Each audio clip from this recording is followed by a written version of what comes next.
তো বন্ধুরা, তো আজকে আমি কি বানিয়েছি দেখো, ডাল করেছি। তো এখন ডাল হয়েছে আর বেগুন ভাজি হয়েছে। তো বেগুন ভাজি অল্প, তারা একটু একটু করে খেয়ে গিয়েছে, চলে গেছে। এখন পনির ভাজা করেছি, ভাজা করে রেখে দিয়েছি। এদিকে আমি করেছি কি শাক, এটাকে বলে পালং শাক। তো তারপরে আমি প্রিপারেশন করেছি আর কি বানাবো। এটা সবজি রেখেছি কেটে, কিছু সবজি আছে এটার মধ্যে। তো এই সবজিটা কাটা রাখা, এই ফুল দিয়ে, আমরা লাউ ফুল বলি, লাউ ফুল দিয়ে এটাকে আমি একটু শস্য বাটা দিয়ে একটু করবো রান্না। আর এখানে পনিরের জন্য আলু রেখেছি, তো আলু দিয়ে পনির তরকারি করব। আর এদিকে দেখি ভাবছি আর কি করি।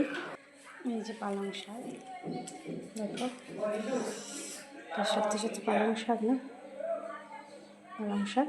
এটা আমি পালং শাকটা, তো এটা আমি ঘি দিয়ে করেছি।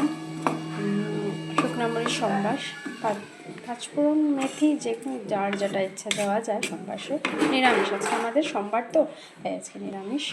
তো এই জন্য রসুন টসুন সোমবার দিয়েছি না। আর বেগুন দিয়েছি এটার মধ্যে একটু মাখো মাখো হওয়ার জন্য বেগুন। তো আজকের প্রিপারেশনটা এতটুকুই।